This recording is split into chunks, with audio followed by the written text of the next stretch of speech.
They assemble at night, each one having prepared as diligently as possible the time given to them before the witching hour, the hour of reckoning, the time when they begin outdoor cartoon television. Stray Casts is on the air.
Fish it out.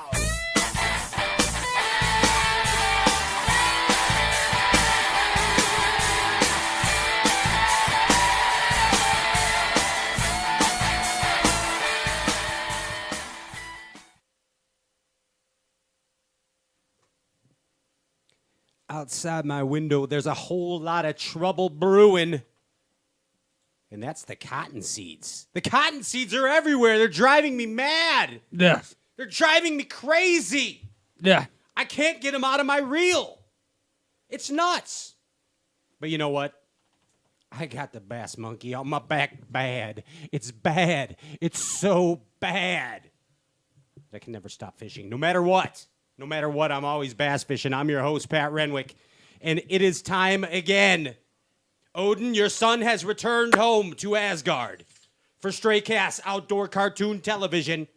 The extra crispy version of a bass fishing talk show is live right now on StrayCast.net and the Bookface Stray Casts. Dude, it's going to be phenomenal again. I am so excited. We had a little break. We had a little rest, a little hiatus. And now we are back. The Bassin' Madness continues. It continues right here, right now. Ladies and gentlemen, I'm going in reverse order tonight. I'm skipping around the horn, and I want to tell you, this guy, he's the. Are you the hardest working producer in bass business? Are you harder working than Brian the Carpenter? I'll answer for him. Yes. Him and Brian. Well, anyway, ladies and gentlemen, this is the bass fishing ginger ninja. This guy, right there. This guy. Gwendolina and Seraphina's dad, Andrew Ellenberger. Yeah. Whoa. Hey. They stopped suddenly. Abrupt. Today's show was filmed before a live studio audience, by the way. Just like the Jeffersons. Do you remember that show? Yep. I'm going to walk out of here like George Jefferson after this. Get the hell out of here. Our social media guy, the guy that does it all. He get ready and field your questions for our guests tonight. J.P. Hi.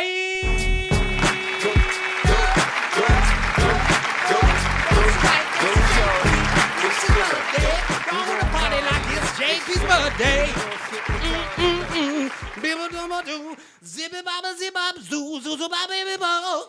I didn't see the Red Bull tonight. I slammed it. Is this just natural? I slammed it. Okay.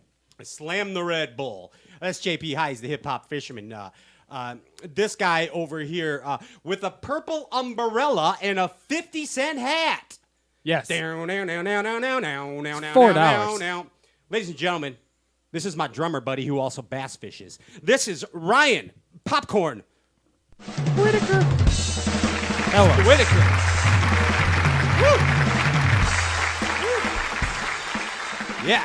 Hey now. That was a David Got that ready. That was a Letterman kind of thing you did. I like that. Yeah. I like that right there. Yeah. Hey, another big show tonight. I'm really excited about our first guest, and I have not interviewed our first guest since the Bass Buzz radio days, but I am super stoked to welcome Randy Blaukat to the Stray Cats outdoor cartoon television madness tonight. Randy Blaukat's coming up at 7:10. Yes, he is. Yes, he is. And then our old buddy, just a bass fishing superstar. He's blossomed into quite a bass and rock star. Girl, you'll be a woman soon. But he did fire me as his manager, and he's coming on at 7:40. The icon, Brandon Palaniuk. Yeah. Woo! Yeah. The great Brandino. He knows magic. Brandon knows magic. He's going to do magic tricks for us tonight on the Skype machine.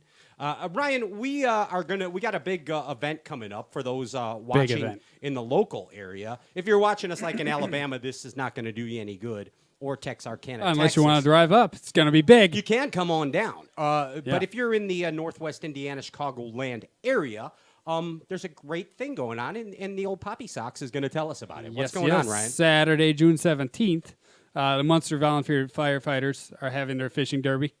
It's going to start at 8 a.m. and end at 12 noon. It's $10 per person, $20 per family. Prizes will be awarded for largest fish of each species, and all Indiana DNR fishing regulations apply. Don't forget that. They all apply. Yeah, apply stuff. Sponsored by Cabela's. Sponsored by Cabela's and Stray Cats. And the Stray Cats Outdoor Cartoon Television Show. And again, a real good cause. Bring the kids out, take them fishing, introduce them to fishing, because that's the deal. Like Michael Jackson said, I believe that children are our future. Yeah. Was that inappropriate? He was talking about fishing. Yes, he was. Yes. Yeah, that was very inappropriate. But hey, Stray Cats Outdoor Cartoon Television is happening now. Put the power poles down. Don't go anywhere. When we get back, it's Randy Blaukat right here, right now, live.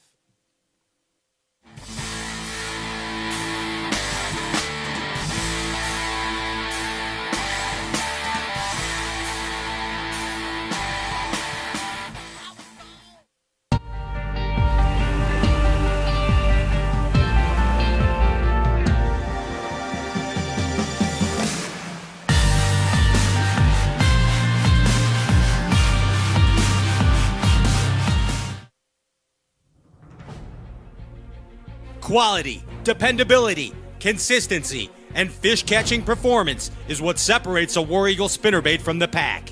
Hand-assembled, inspected, and tested in Rogers, Arkansas, War Eagle lures are the choice of Mike McClellan, Andy Morgan, Edwin Evers, and you, the serious bass angler. War Eagle lures, when you absolutely have to catch fish. Find War Eagle lures at your local tackle store or visit wareaglelures.com today. PH Custom Lures by Phil Hunt are quickly becoming the most sought-after custom balsa baits in the industry, from the Little Hunter to the Squeaky P. These baits are pure quality, handcrafted, hand-carved, and hand-painted. But most importantly, they flat-out catch fish. PH Custom Lures has a bait for any situation in a magnitude of colors. Check out the Old School, Straighter, and PH Custom series at phcustomlures.com. That's phcustomlures.com.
fish are all around. It's now or never. So put the motor down. Let's take a straight cast. We're gonna fish it out.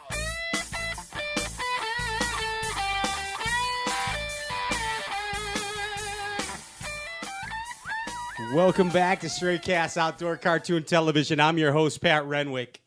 This is Ryan Popcorn Whitaker right here, and I want to tell you right now, I am extremely honored to bring this dude back to the Bassin Madness. Ladies and gentlemen, please give a loud Bassin round of applause for Randy Blaukat. Yeah! Woo! What's up, Randy? How y'all doing? Good, man. How are you? I can't see your face, Randy. It's kind of shadowy. Let me see if I can position this Yeah. here a little bit better. I'm out in the garage working on tackle. I'm getting relief for Potomac River tomorrow. Oh, I see. Is that better? Oh, there you are. Hi, Randy. Give me an internet high five now, Randy. Hey, You know, if I was there right now, you and I could practice karate in your garage right now. it's been a while, but yeah, we could do that. Dude, it's good to see you, man. It has been a while, dude. God, when was it? It's been 10 years? Maybe? No, gosh, not that long. I mean, maybe like 6 years or something. Almost a decade, but not quite a decade. It just creeps up, man. I'm telling you, we keep getting older, but our minds get younger. That's true. You know what I'm saying, Randy? Yeah. Dude, but it's great to see you, man. And I'll tell you, I'm going to go back here a little bit. I'm going to tell you about the first time that, and again, this always sounds creepy when I say this stuff to you guys, but the first time that I got a look at Randy Blaukat, I think I read about you in the Bass Wars book. Like, is that like how? That's like, I think I was like a senior in high school or something. That was man. That was 1986. That was my first season ever. Yes. And I mean, I remember I'm like, this dude is cool. I like this guy. He's good. You worked your way into it. You know, you didn't have the old spoon-fed silver spoon get into bassin kind of deal. I had the lawnmower to pay the entry fee and gas money deal going. Yeah. You worked your ass off to get in there, and then boom, first year qualify for the BMC, dude. Out of the gates. That was such a freak deal because that season I never lost one single bass all year long, and I made the classic by like 6 ounces or something. And I look back at that, I lose them. I lose a bass like every day now, but that I didn't lose one the entire season. So It's almost like the universe just put some stuff in motion, and that was meant to happen, man. Got to start throwing mono again. Yeah, right. Exactly. The bass gods were smiling upon you. Yeah, there was something at work there that I can't explain. That was above and beyond anything that I've seen ever since then. I mean, and I must tell you, and I mean this most sincerely, you are one of my flipping heroes, dude. You're one of my flipping heroes. And my favorite way to catch them. Yeah, dude. I mean, it's like going back, of course everybody loves the Brower flip and the Klein flip, but there's just something certain that you see when you know a badass flipper, and the way that you do it, dude. And again, I'm whatever. I'm kissing your ass right now, but you are a phenomenal flipper, dude. I mean, you got to get the bite, and you can worry about getting them out after you get the bite, but until you get the bite, you can't get them out. So I've never let that stop me. Interesting story about how I learned to flip. I was down. My mom and dad had a trailer house at Grand Lake when I was a kid growing up, and I was down there. This has been back in the early 80s, and there was a tournament down there, and this one guy named Terry Thomas, who's like a local legend around here in Missouri, he came in with like 28 pounds of fish at Grand Lake. Nice. I'd been out that day, and I caught like one 12-incher, and I said, man, how in the world did you catch 28 pounds? And he said, flipping, and I'd never even heard what that was. He said, yeah, you can come out with me tomorrow, and I'll show you. There's another tournament. We'll just get in a buddy tournament. We went out there and he caught 27 pounds of fish. I didn't catch anything. But that day on the water with him, that's where I learned how to flip way up over those willows, getting them, where other people won't cast to. And man, I've made a lot of money off that since. Heck yeah. And you can tell a good flipper. Some people, when they flip, for lack of a better explanation, are very awkward. Yeah. You know what I'm saying? There's a fluid panther-like motion to a good flipper. You know what I'm saying? You can, flipping. I tell everybody, flipping is an art form like anything else because I can watch somebody fish from across a cove, and I can watch them make one flip, and I can tell how good of an angler they are because there's so much that goes with it. It's boat positioning, it's rhythm, it's flow, it's posture.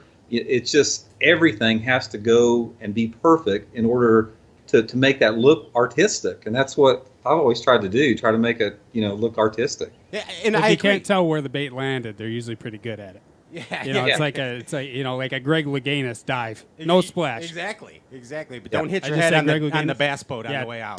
Don't do that. Don't do that.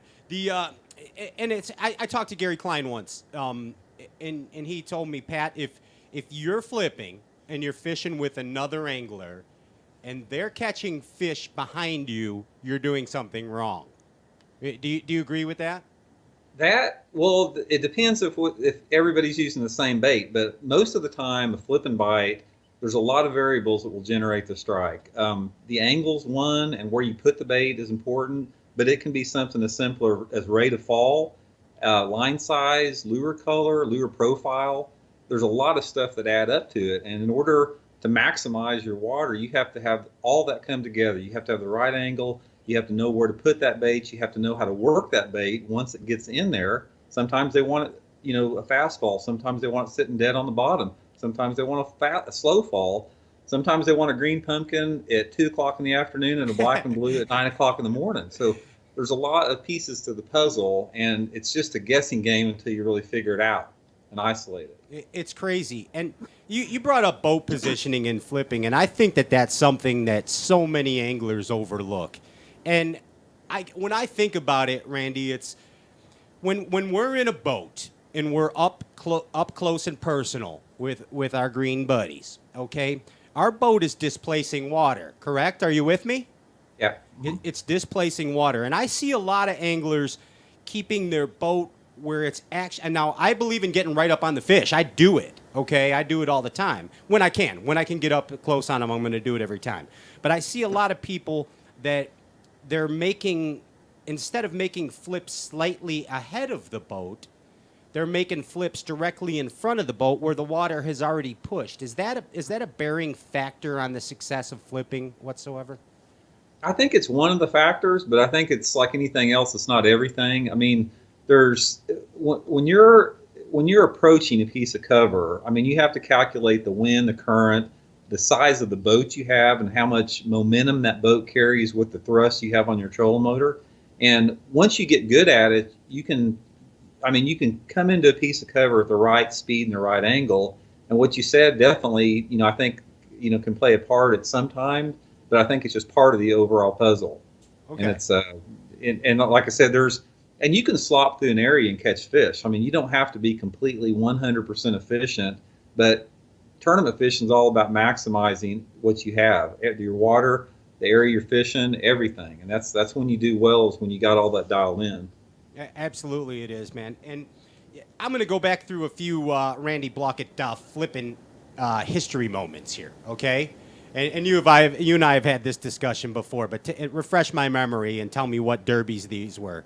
I remember you getting back into a little creek and flipping, like everybody else that was flipping was using the big weight, big jig, and you made the decision to downsize to a little bitty ringworm and a little bitty weight. Still on the man tackle, but flipping that thing into some gnarly stuff, man. Like, how did you come about that decision, Randy? Well, that was the tournament I won in Alabama at the Mobile Delta, and I had caught most of those fish leading up to that day, fishing a big jig, a big 3/4 ounce full size jig, the big Zoom big salty chunk on it, and I was committed to this creek. It was a small creek. There was a lot of cover in it, and I was working at a snail's pace because it wasn't a lot of water, and I was super quiet. I had my electronics off, everything like that, and I'd fished that creek for 2 days with that jig and caught the fish that I'd caught, but it was getting tougher and tougher to get bites. So that first morning I went through there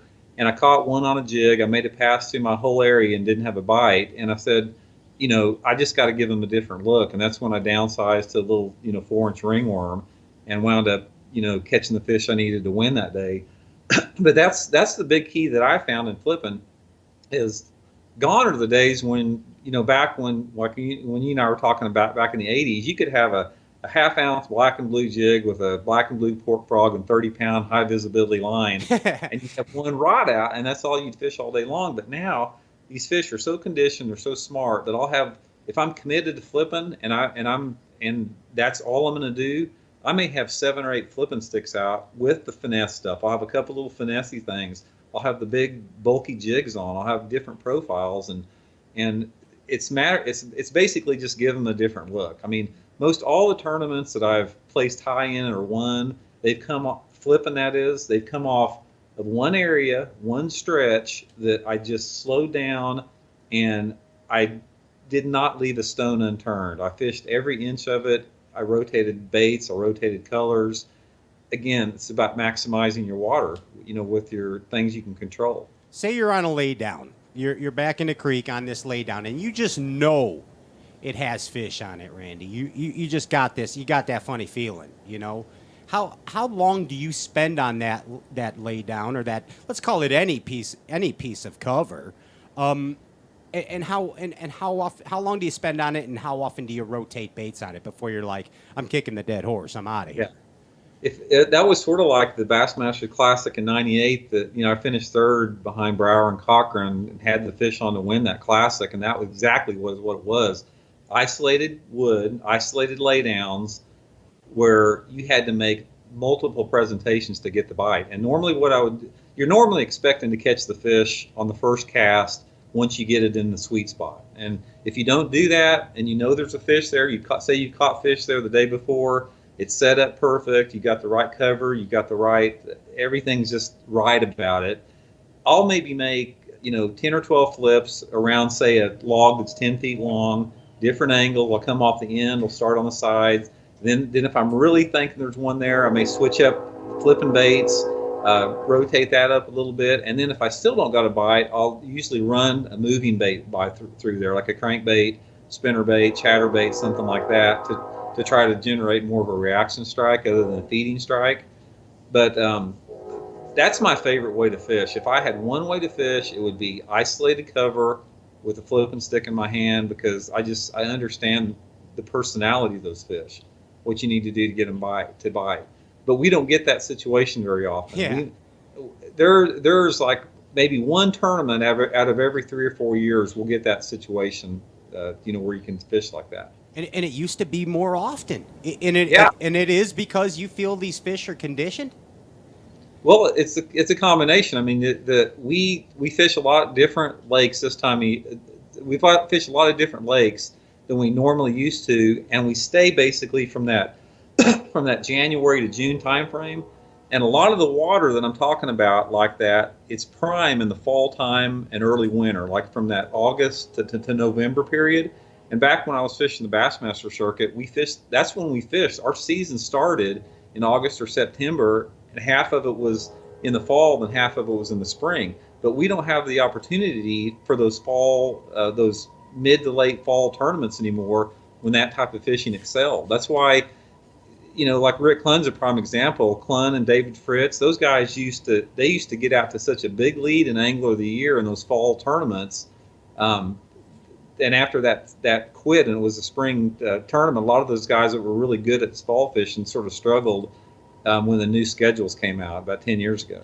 I mean, I noticed. I think a lot of us did. A lot of us did. There's a circle of angling that we progress in as anglers, and we start off like sponges. Okay, we start off absorbing every bit of information that we can possibly get, Randy. And then there's another part of the circle, the evolution of an angler. And I'm getting all Rick Clunn on you right now, but but I mean, there is a time. I'm going to start doing Indian chants. Okay. But there's a time when we need to give back. We have to give back as anglers. And I remember Rick Clunn saying this, and I know that you subscribe to this principle, and that's why I'm bringing it up, Randy. It's a lot of times if you don't giveth, it is taken away. Right.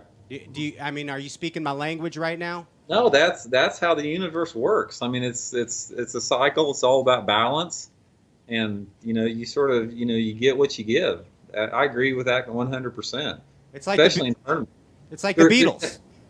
That's the love you take is equal to the love you make. That's right, absolutely. And there's tournament fishing like that. There's a fine line balance between that because I love to share information with people that are eager to learn and they're really motivated. Particularly if I get somebody like that's say 15 to 20 years old that is really hungry to learn, because I love to help those type of people out because I remember what that was like at their age. You're young, you're full of enthusiasm, the world's in front of you. You just discovered fishing, it makes you feel alive, and I really try to, if I see somebody that comes up to me that wants to learn at that age, I really go out of my way to try to help them out. We have to, because none of us would be where we are if people hadn't taken us under their wings as anglers. Yeah. I mean, yeah. It really is. And again, I don't mean this to come off the wrong way, but it's all part of giving back, because it may be frustrating to take an angler out that can't cast, or that you're having to bring the boat into the trees all the time to get the bait. But it is all part of the evolutionary process. And it's something that is crucial to the continuation of the sport. I mean, that to me, as I get older as an angler, that's one of the satisfying things about the sport is I'm getting now to a point in my career where I really enjoy sharing the knowledge and information that I've gained to people that want that information. I don't really have any desire to share it with somebody that doesn't want it, that doesn't understand what that means and what you had to go through to attain that knowledge. But when I get somebody that appreciates that and is sincere, there's nothing more satisfying than sitting down and teaching them and showing them how to do something, and then having them add their own unique creative twist to what I'm teaching them. Because every generation, not just fishing, but everybody, but particularly in fishing, every generation is better than the last. I mean, you can take like the average co-angler on the FLW tour, and if you put them on the Bassmaster circuit back in 1980, they'd probably win Angler of the Year. Right. That's how far we've came as far as the skill level. It grows at a phenomenal rate right now, and it's hard for anybody to keep up with it. It is. I don't care who you are, what's going on. It just accelerates so fast right now that it just amazes me every tournament. I've talked to... Oh, go ahead, Ray. You touched on one thing that I think is really important there, is putting your own spin on it. I see a lot of guys going out trying to just completely copy what you showed them or whatever. And then I feel like you have to find your own way to do it. Like, you can show somebody something, but it doesn't always work for the other guy. Yeah. You have to find their own way to do it. I mean, the big realization I've came to the last couple of years, not very long ago, just the last year or two, is that a creative mind, an open mind, is more valuable than experience in fishing. It really is, because I fish with these co-anglers that do stuff that I would never even think about trying, and they catch fish behind me doing it. And I probably did that back too when I was 22 years old. So every one of us out there, all the veterans out there, have got their butts kicked by people that have come along and tried techniques that we never would have thought of. And that's how it works. That's how it worked when I was 20 years old. And these guys that are 20 years old now, in 30 years, they'll be getting their butts kicked by somebody else that comes along with a new twist. Yeah, it's the evolution, man. It's doing the evolution, and technology plays a huge role. I mean, I've had this conversation with Zona and Kumar and many guys many times that, like, we were the kids that were waiting at our mailbox for the Bassmaster magazine. Right. And now all you got to do is just boop, click, social media, boop, click, YouTube, boom, it's right there. Now you know what's going on. You can't believe it. You can learn more in 1 hour YouTube and tournament videos than it took me 10 years. In 1 hour, you can learn more than that. It's unbelievable the information that's available out there, and that's why the gap in the skill level gap is so narrow right now. I mean, it's I don't care if it's the Elite Series, if it's the FLW Tour, co-anglers, guys starting out, veterans. There's such a fine line between having a really good tournament and not even making a check. It comes down to one bite or one cast. It's just, and it's like that in every sport. I mean, any sports that you have is like that, but particularly but fishing more than anything. Do you think that you can learn too much, too fast? I think your mind can get in the way of you just staying open-minded and having a good time. And That's what happened to Ryan. That's what happened. Yeah, and just the best tournaments are the ones where you go out there and you're not in a hurry. You found your pace, you found your groove. If you want to sit down for 10 minutes and tie up a jig, you don't get rushed around in it. That's when you're the most dangerous as an angler. When you're out there rushing around and you're making fast casts and you've got the trolling motor on too high of a speed, that's when you're not catching them. But if you're not catching them, it's hard to slow down. So that's why, and just another reason, that's why I always say tournament fishing is the most difficult sport in the world. There's just so much to it.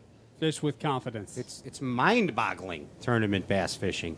That's why I don't fish tournaments anymore, Randy. I just get up and go when I want and come home when I want, and it's too much pressure for me. It's too much pressure. Yeah, there's a lot of people feel like that after a while. It's just the intensity of it's not for everybody. It's like it's an intense sport at this level. It is, because you got a lot riding on it. It's not just catching fish. You're paying bills. You got people counting on you. Sponsor obligations. There's a lot going on with it. Well, and this guy's intense when we're fun fishing at noon. I can't even imagine tournament mode. Yes. It would just be a sword fight. I don't know. I just like to catch them. I got it bad. Randy. I can't stop bass fishing. And there's one thing that amazes me about bass fishing. It's like I don't think there's anything on earth where time goes by as quickly as it does as when you're on the water. Is that the same way for like a golfer or something? I don't know, but I know it's like, oh, wow, 9 hours has gone by. Time flies when you're having fun. Yeah. Yeah, in tournaments, it's like it goes both ways. I've seen times where if you catch a big bag of fish in the first hour, the rest of that day drags. But if you're not catching them or if you've got something figured out and you just need the time to find that cover, it goes by so quick. But yeah, it's like Einstein said, time is so relative. It's unless you've been out there in that environment, it's hard to comprehend what you're saying there. That is the first Einstein reference on Straight Cast. Yes, that's congratulations. How about a studio audience round of applause for the first Einstein reference ever on a bass fishing talk show? History made by Randy Blaukat right there. That was phenomenal. Hey, Randy, when was the best time in history to be a professional bass angler? Was that then or now or in between? To me, the golden age of bass fishing, and I hope we get back to there at some point, but the golden age for tournament bass fishing was like 1999 to 2004. And that's when FLW was really growing super hard. ESPN was involved with Bassmasters. You had a lot of new energy in that. And Jerry knocked it out. McInnes knocked it out at that time.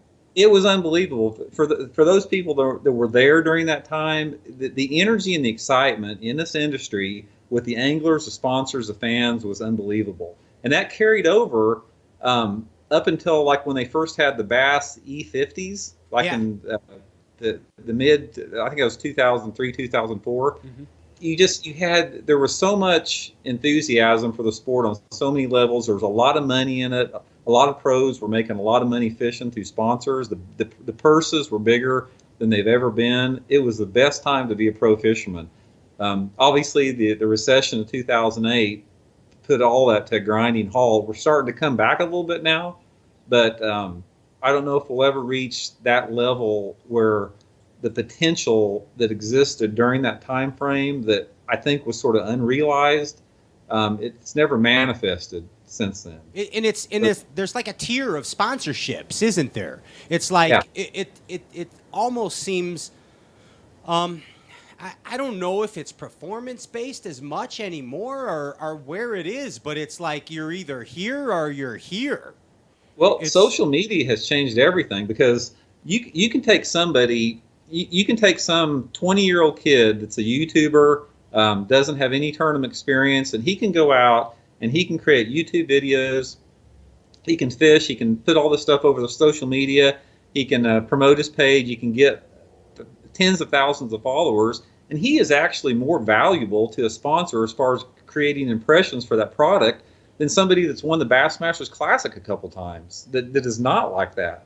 So it's all about creating impressions. It's about building brand name, and social media. Nothing can compete with social media with that. I don't care how good you are, how many titles you have, how much money you've won. You simply cannot expose a product to as many people as social media can, and that's changed everything. I mean, it really has. I'm not sure I like that though.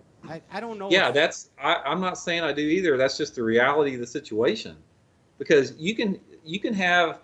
Here's a prime example. There's a lot of excuse me. There's a lot of young YouTubers in California that go out to some of those California lakes and catch these giant 12, 15, 18-pound bass on huge swim baits, and they're knocking down hundreds of thousands of views. So when you're knocking down if you see a 15-pound bass and there's this big mega bass swim bait hanging out of its mouth, that is powerful. Yeah. As far as being able to directly say that this is going to generate sales for a company, there's no way that can somebody that goes out and wins a tournament or wins the Bassmaster Classic and endorses a product simply cannot compete with that. So that's changed the whole face of our sport from a marketing standpoint.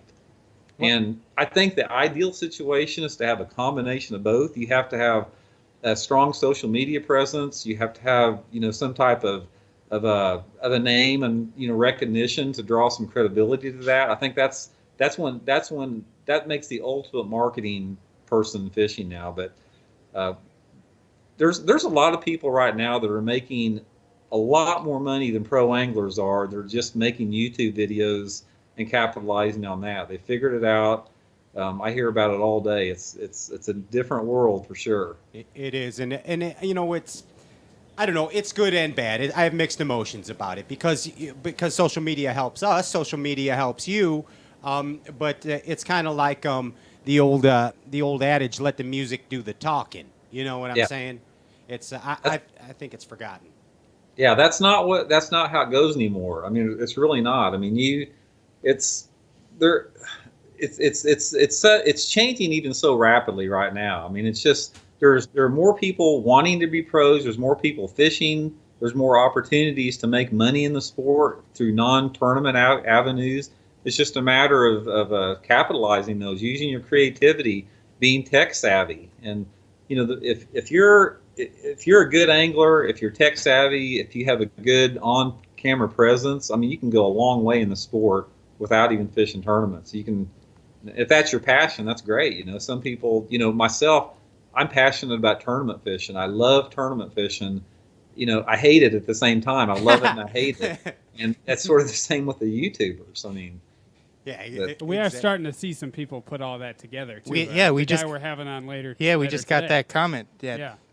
Palaniuk's good at both. Yeah, Palaniuk is doing well in tournaments and producing content daily. He's a prime example. I mean, Brandon's a prime example of somebody that has maximized both ends of it. I mean, he's like, he would be, the prime role model for what I just talked about as far as having that balance, that combination of both. It's rare. It's not easy to do. It takes a lot of work. I mean, it's just because, I mean, somebody that has a strong social media presence and puts all this effort into generating content, editing it, that takes a lot of work. Yeah, I don't think he sleeps much. Yeah, and I was talking to Brandon the other day, and I hope that that you are actually one of his heroes. I don't. Well, he says he doesn't know you, but you're one of his heroes. He's watched you for years. I appreciate that. I followed him since he started out, ever since he got second out the Classic on my home lake at Grand, and he's got it going on, man. He's the future of the sport. I think a lot of anglers, want to emulate, how he goes about the sport and the success he's had. He's smart, he's passionate, he speaks well, he's a good-looking guy. I mean, he's got the whole package, and he's he's what sponsors are looking for, and he's a great role model for the sport. He is. He is absolutely, and we're looking forward to having him next. Hey, Ryan, I want to talk to Randy about that. You want to talk about some megabass for a second? Yeah, that megabass jerkbait. What the heck? Yeah, what we got was it? there's something. It's not a jerkbait, but you're using it as a jerkbait. Yeah, it's not a 110. It was something else. I saw you just absolutely spanking Is it him a on. flap slap? Is it It's a short bait. It's a little. Oh, hold on 1 second, just a second. Okay, all right. He's got one. Ladies and gentlemen, Randy Blaukat has gone to bring a mystery bait. Is it to that trick darter? Okay. I don't know. This is how much I like flap slaps. Oh! This is about 11 here. Whoa! There's a couple. My gosh. Yeah. But yeah, right there, as you can see it, flap slap. That is one of my favorite megabass baits of all time, right there. It's a flat-sided crankbait. It's sort of like the old speed shad profile, but it's a lot more versatile. You can fish it like a crankbait. You can fish it like a jerkbait, both. And it's just absolutely deadly in both the pre-spawn and during the middle of the summertime. Not a lot of people fish it, which if they did, they'd start using it a lot more. and that's what I mean. It wasn't like the Live X Marigay or the X80 trick darter that you were using like a jerkbait. I know it was a real little bait, man. Yeah, He was the like Margay, the smole, some I use one called the Leviathan and the Revenge, both. They've got so many different type of jerk baits, about something for every situation. Do you remember a megabass color called the PMIL reaction? Yes, I do. I don't think that I've used that one much. I sort of got my favorites, but everybody does. I love that one. I love it. So Yeah. Is that Yeah, that flap slap? I haven't thrown it. Does that float or is it suspending? What does it do? It depends on the hooks you use on it. If you use the stock hooks that come with it, it'll float up real slow. But I usually upgrade the hooks to say 2 number 4s, and that'll sort of make the bait suspend a little bit. And a lot of times I'll even put like some suspend strips on it so I can sink it down and fish it deeper, like over deeper grass beds and stuff like that. Nice. Off deep points in the wintertime around here. I'm going flap slapping. I'm gonna get some. I'm going flap slapping. He's got me convinced. Do they all have the different eyes? I noticed one side has different eye than the other side. Yeah, some of them let me see if I can show you one. Some of them's got a straight eye, and then on the other side it has a down pointing eye. What's the reason for that? Is that Let me show you this right is that here. to make it think they're winking at you? Is it a or birth what? defect? It's a birth defect. Can you guys see that eye right there? Yes. It's a walleye. That's one side, and then there's the other side. Totally different. You could see how he tricked out the paint. Oh, look at you. Yeah, I got see that. fingernail polish. I've got like 10 bottles of fingernail polish in my boat. I put fingernail polish over a lot of stuff, but Oh boy. that's just I don't know if that makes a difference, but that's just one of those attention to details that megabass has. I mean, that's what makes those baits so awesome. Is just the incredible attention to detail about them. They're unbelievable. I like the idea of having 2 different things on each side, though. That's pretty cool. Yeah, it's like Yeah. it's like the Throw it mistake to the color. right of the fish, he doesn't bite it. Maybe See- if you throw it to the left of him, he sees that eye. I thought I had a special one like this. Yeah, JP got all excited at the sports show. It's like, I just gotta made put this on eBay. I'm gonna get like $600 for this. It's got 2 different eyes. I've even caught a ton of fish I've caught so many fish on them at times. Sometimes the eyes would come off and still caught fish on them. So Don't matter. nothing matters. The proof is in the pudding, Randy. Easy meal. Yeah. That's what Bill Cosby said. Proof is in the pudding. It says right there. Randy, if you have something to say here to your fans, to your sponsors, before we get out of here, go ahead, man. Now's the time. Give it to us. I just, like I said, I appreciate everybody that checks me out on social media, like we were talking about earlier. I've got my Facebook, Instagram, Twitter account. I appreciate all the interaction and the feedback I get from the fans. That means a lot to us because, if it wasn't for the fans and the ability that we have to generate sales for our companies, none of us would be out here because, if I didn't have the sponsor base that I had, I wouldn't be fishing. So I just really appreciate, the support of fans, sponsors, everybody that goes with it. And dude, we really appreciate your support and you coming on this show with us knuckleheads because it means a lot to us. Sincerely, man. We love you, dude. You're a phenomenal bass fisherman. Well, it's great to hear from you guys again. And like I said, just appreciate the chance to come on. Yeah, and I'm going to come by and we'll go fishing and we'll practice karate in the garage. Come on down. Just come on down. I'm living in Springfield, Missouri now. Just, It's close to us. Yeah. Married earlier this year. Got a baby. Actually, I got a baby on the way after Potomac, so we got a lot coming on. Congratulations. And do you ever like run into James Watson on the water? Do you ever hide from him?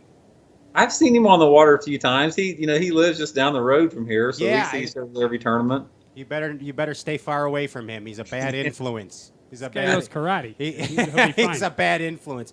Hey, you know what? I just forgot something. It wouldn't be an interview if we didn't play a game show with Randy. We're gonna play. My producer's giving me the stink eye over here. Very angry. He's got like one eye like a flap slap, and then the other eye is like a 110, and that's how he's looking at me right now. But let's play a game show real quick. You ready, Randy? Okay. So before we get the hell out of here, let's do this. This is a little thing called the Bassin match game, okay? And we're gonna play this game here. I'm gonna give you a word or a phrase, and you relate it to bass fishing. Okay? Are you ready? How about a little game show music? Ah, yes. Welcome to the Bassin Match Game. I'm your host, Pat Renwick. Today, FLW Tour Pro and bass fishing legend Randy Blaukat joins us live. Randy, the word to you... Wait, hold on. That's for Brandon. The word for you is shuto-uki. Shuto-uki. Shuto-uki. Japanese mega bass trip to Tokyo. Okay, shuto-uko. But actually, that's the karate knife chop. That's the knife chop right there. The knockout? That has been...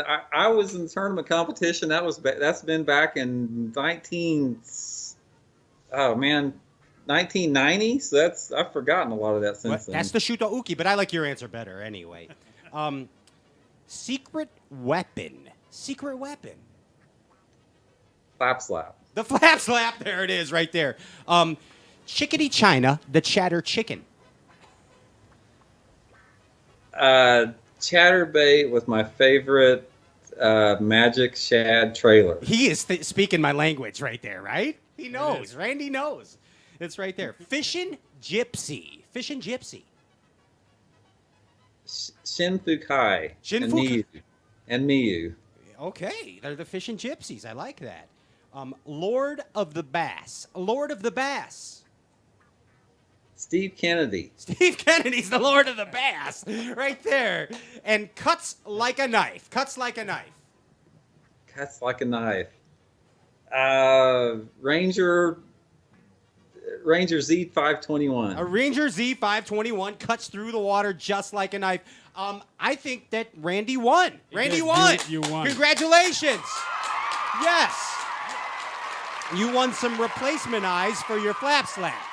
We're going to send you out a box of those so you don't have to use new ones. Right there. Randy, thanks so much. That was for me, not you. That was for me. That was all selfish, I admit. But thank you so much for playing along, dude, and always a pleasure to have you on.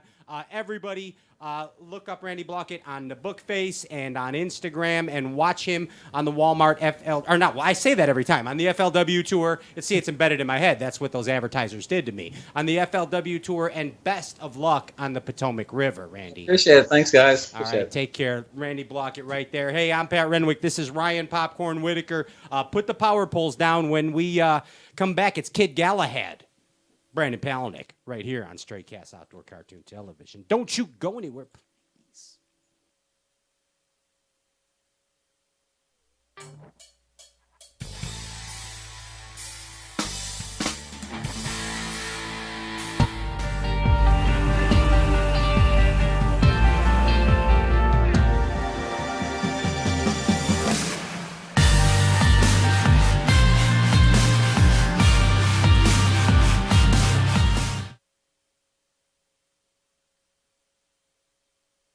I'm John DeMay with M-Jigs. Today, I'd like to share with you a little bit about a couple products that we have in our lineup that we're really excited about. The first product I'd like to talk to you about today is the Joe Football Head Jig. Right out of the package, you'll notice that our football head jig is different than most on the market. What makes our jigs different is the quality of components. Let's start with the hook. These hooks are custom made for us in Japan. 90-degree bend, black nickel hooks, razor sharp, JDM quality. All of our Joe Football Head jigs have living rubber skirts. They're hand-tied with copper wire to ensure that they stay affixed, and it also helps them to flare while they're in the water. We powder paint and heat cure each jig to ensure that the paint stays on your jig even when you're fishing rock. Another feature that separates our jig from other jigs on the market is the screw lock keeper. The screw lock keeper does a couple things for you. Not only does it keep your bait affixed, it'll save you money on soft plastics that pull off of standard barb keepers. The second product I'd like to talk to you about is our hybrid flip and swim jig. We also have a custom hook in our flip and swim jig. It's a 4/0 30-degree bend black nickel hook. It has the same durable paint, the same great keeper, and a hand-tied silicone skirt to complete it. So if you're looking for a premium product that's going to give you an edge over your competition, look us up at demjigs.com.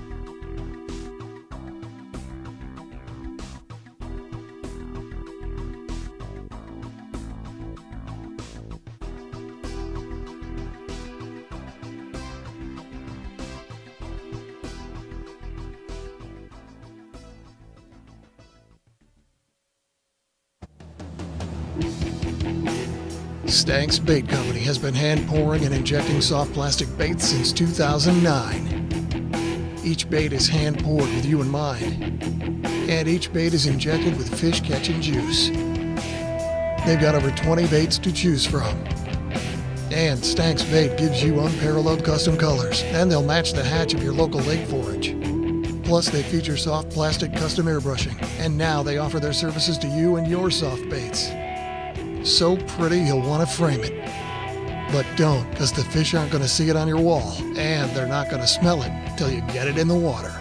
You can find them online at stanksbaitco.com or at Tackle Warehouse, Fisherman's Central, Sportsman's Direct, and D&R Sports.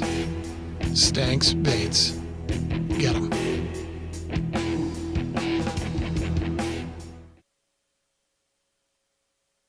The swim jig technique is one of the most successful ways to put fish in the boat. Time in and time out, Brovani Bait swim jigs are just the right tool for the job. Beaming with quality, the Brovani swim jigs come in a myriad of colors, feature the best premium hooks and solid trailer keepers to give you, the serious bass angler, the confidence you need to accomplish your goal of putting more fish in the boat. So go to BrovaniBaits.com and start climbing the ladder to swim jig success.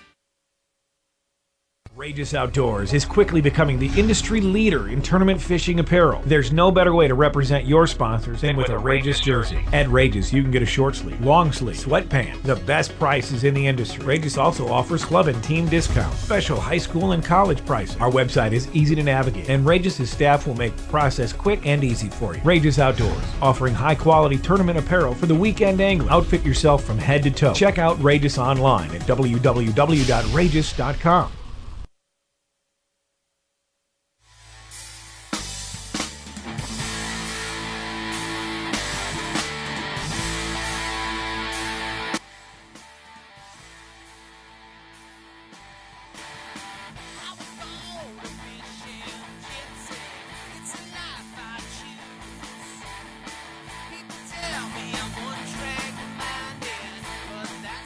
Ladies and gentlemen, is everybody in? The ceremony is about to begin. Is everybody in? Yes. Shake false streams from your heads, because live right now, we got my buddy Brandon Palaniuk right here. Woo! Yes. Yeah, Brandon. Yes. Do you hear him going crazy? He likes you. We got a lot of Idahoans. There's tons of Idahoans in this Indiana audience today. Must be. That's crazy. They came all the way here to see you on the Skype machine. It's amazing. It's absolutely amazing. Welcome back, dude. Like a couple weeks ago, it didn't quite work out. I mean, we had some problems with the internet demons, and I think it was more or less Texas. It was a little Tejas demons. It was a lack of towers. Yeah. It was. You could Pretty see much. us. You could see us, but we couldn't see you. Yeah, I could see you. I could hear you loud and clear. And apparently I was like some alien from outer space. Yeah. Well, we learned... Or just a native of East Texas. We learned from Aaron Martins, though. You missed this, that there's lots of aliens on the Bass Tour, actually. There are. And the person...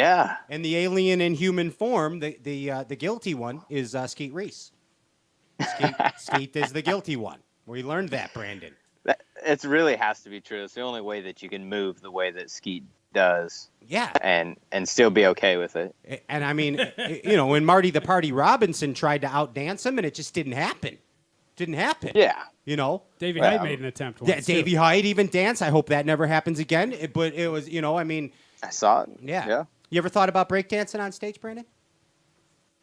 I feel like there would be like more breaking of things than dancing if that happened. But like I have a feeling that like you can cut a rug, dude. Like if you and say you and Tiff had to go to a wedding or something, I mean, are you a real cool dancer, dude?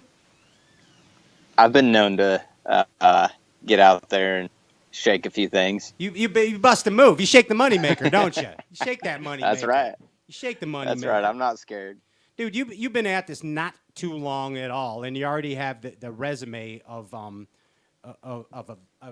I guess you are a veteran of the sport now. I mean, but you haven't been at pretty old. Yeah, dude, think about this. I mean, you've been at this for 6 or 7 years or something, and you've made the classic every time. You're always up there in the money. You are a bass fishing badass. I'm putting you up there in the category of badassness. Like I consider Greg Hackney and Jason Christie. Okay. Dang. You are an esophagus. Stout. You're an esophagus puncher. You are an esophagus puncher. Forget I don't know what did Mercer call him. What does Mercer call him? The prodigy. The prodigy. I think. Screw those Canadians. We should call you the esophagus puncher. The throat puncher. Yeah. You are you are the esophagus puncher. Yeah. Up next from Idaho, that's a good one. the esophagus puncher, giant bag. I could do that shit. Kidding me? You should do that. Kidding me? Oh my gosh! But you have jettisoned yourself into bass fishing rock stardom, and we are so proud of you, man. I remember, and again, getting creepy.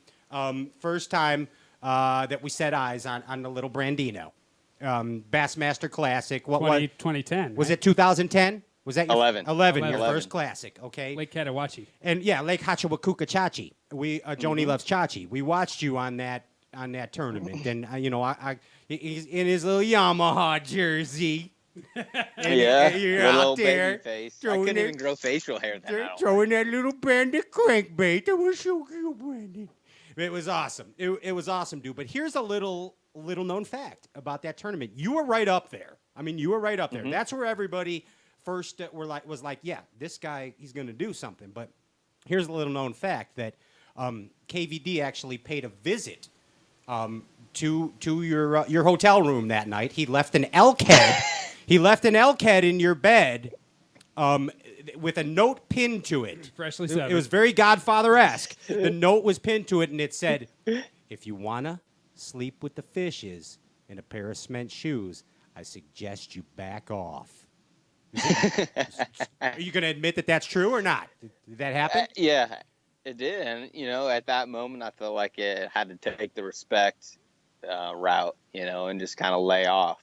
Yeah. And give him his fourth. He's kind of getting old at that point. You're like, all right, I'm the new kid on the block. I got a bunch of hits, but I'm going to lay it back right now, and I'm gonna let KVD just take number 4 here. I'm going to be humble.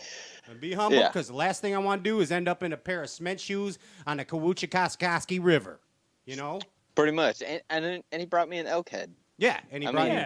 It's a nice present. Yeah, it's nice. Kevin's a good guy. Fresh. That's Johnny's Uncle Kevy. We love him. He's awesome. He's awesome. Pretty much. Yeah, you are definitely an esophagus puncher. You are a fierce competitor. There is no doubt about it. Yeah, I catch him in the mouth. Yeah, that's a good place to catch him, and in the water. Right. You know what I'm saying? We'll get to that. We'll get to that. We'll get to that. Hey, dude, do you know how many pounds of fish that you've caught since you've been in the Bassmasters? I have no idea. Okay, JP, tell us. JP High, the hip-hop fisherman, tell Brandon how many pounds of fish he's caught. 2,851 pounds. 2,851 pounds. Hold your applause. Hold your applause, people, because this is the real breakdown. If you take those 2,851 pounds, Brandon, and you divide it by the amount of money that you have made, or divide the amount of money by the amount of pounds that you have caught, Brandon Palaniuk, that equals $350.75 a pound. Studio audience, right there. That is solid. That's some good meat. Dude, Clapping that for is your math work, or- sushi grade tuna. Sushi grade. Yeah. It is. Right there. Yeah, high quality Japanese sushi grade tuna. Right We're there. talking That's- imported. You're catching silver tuna. Imported. Dang. 300 That's what I'm talking about. $350.75. Now, Yeah. that's motivation. That's motivation for any bass angler. That's You have to make it. You have to catch at least $300 per pound. Per pound. Yeah, yes. I mean, That's the and, standard. and you're there. I mean, but do you even? I mean, like that's something you as a. I mean, you don't even know what place you're in for crying out loud in AOI standing. So there's no way that No. you knew that it was $350.75 a pound. I had no idea. That's like, yeah, I wouldn't have even thought to calculate that. Where's Pipkins? Is he there? No. Did you kick I'm him out actually already? I'm under his bed right now. Whoa, that's kind of weird. That's kind of weird. No, see, You guys have bunk see, beds? well, it is kind of bunk beds. This is like the dungeon cave. I can switch. Can I switch this? Yeah, I can switch this. You're a film It's pro. it's a disaster right now. See, this is like the little editing space right now, kind of. Nice. Good golly. And Chad sleeps up there in his bed gear, and so I'm underneath. This is a happy Jack lift. Nice. So- Do So I'm chilling under here. you and Chad have like a little code? Like if you want alone time with Tiff, is there like a code that like like something that you got to do so he doesn't interrupt you guys? Not really. No. No, there's no code. There's no code, man. It all flies on the road. So I'm saying that's my Brandon right there. That's my It's just dude. America. That's my dude. Internet high five on that one, dude. It's right there. Boom. It's right there. Hey, let's do it. Yeah.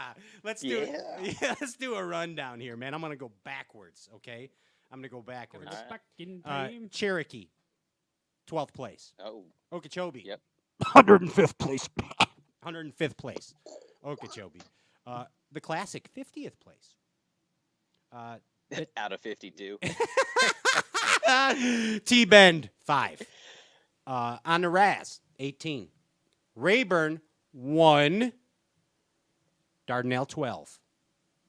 Pretty damn good, Brandon. Let's average it Yeah, out. not bad. It's not bad, dude. Are you ever satisfied, Brandon? Are you ever satisfied? Negative Ghost Rider. This man is never satisfied. Never satisfied. You can't be, can No. you? You can't be complacent, can you?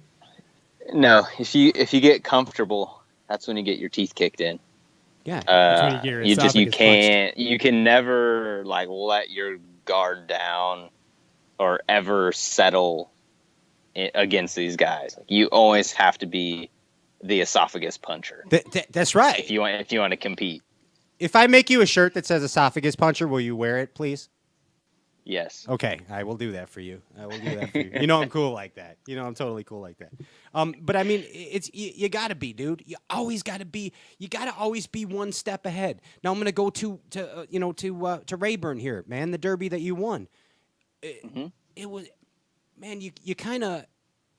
You went outside the box a little bit. Okay, well, sure, you're throwing an old fashioned at him. You're giving him the old fashioned. I'm not talking about a white knuckler. I'm talking about the old fashioned.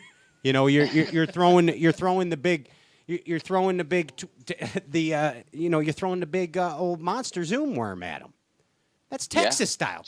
Textbook Texas. meat and taters. Yeah, I mean right there. But you did something a little different because you needed more bites. And tell us about what you did. Tell us. I did.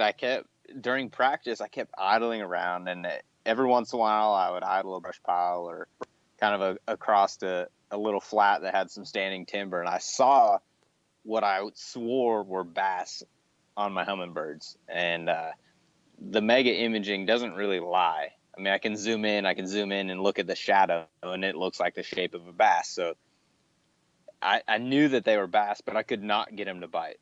And I think that's where a lot of guys missed kind of a lot of the offshore stuff, is that those fish were not easy to get to bite, even though they weren't really that pressured out deep yet. They were just kind of in a negative mood. They were set up, not feeding like crazy. yet during practice. And so I ended up, for some crazy reason in my mind, something told me, hey, just rig up a Nico rig and throw it out there. I had some Magnum trick worms in my boat and had the Nico rig stuff, and I always carry a couple spinning rods in my boat just in case.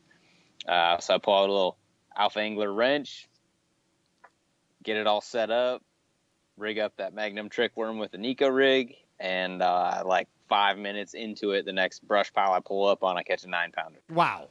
And so that told me that, one, looking at water bass, and two, and now how to make them bite, and I have an advantage. And then it kind of got to the point where I was able to run around, and if I saw a fish, I was able to turn around and catch it with that Nico rig.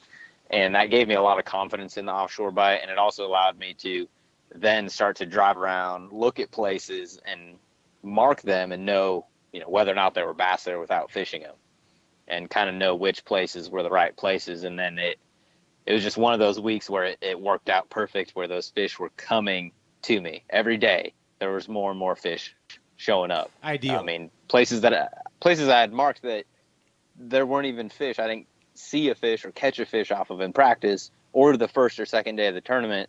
All of a sudden, day 3 of the tournament, there was a whole school. And that was it was one of those weeks where I couldn't have planned it out any better, really. Dude, that's outstanding. And I must confess, I've never fished a Nico rig. I never have. Maybe I should. I hadn't fished it maybe a total of 10 minutes before that week. Like, do you have one of those? Do you have one of those handy or no?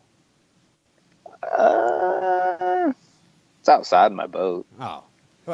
Explain what it is. A lot of people still don't know what it is. Hold on a second. Are you on your phone or on your laptop?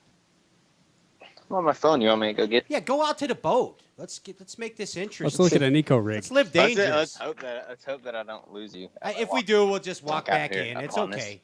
It's live television. We can deal with this. Yeah. It's not a big deal. Brandon is now You know how to walking. talk and entertain. He's walking to his boat, and Brandon Palaniuk is now looking for a Nico rig. If you notice, the birds are chirping in the background as Brandon approaches his cedar. Where's the Nico rig? Where's my Nico? Where's my Nico? Exclaimed Brandon Palaniuk as he walked to the boat. Let's see. Little what we Nico, got little here. Nico, where art thou, little I know. Nico? I know I've got one laying here on the floor somewhere. We are going to judge you Okie at how people. fast you can find your Nico rig. by the way, Okie too. dokie. There we go.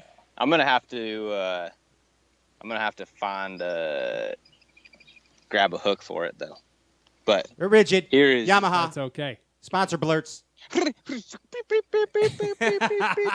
them all. That was awesome. Alpha Angler. So here is the Nico rigged Magnum trick worm. It's been chewed on a little bit. It's okay. So super simple. Let me grab a hook. Look how messy this is. You guys are getting like all the goods. This Look is how the messy good, this is. dude. It's dark now. This is live bass fishing talk show stuff right here. Yeah, this is you can't do this anywhere else other than stray cast. That's right. That's my opinion. At least you acknowledge that. Yeah, fully aware of it. So you gotta grab your little